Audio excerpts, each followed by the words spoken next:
you are playing Infinity Nikki and your sound is crackling, too low, or it stutters.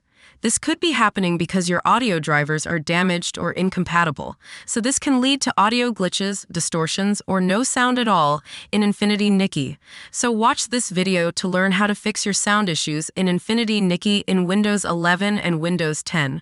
First, disable any spatial audio apps like Windows, Sonic, or Dolby Atmos.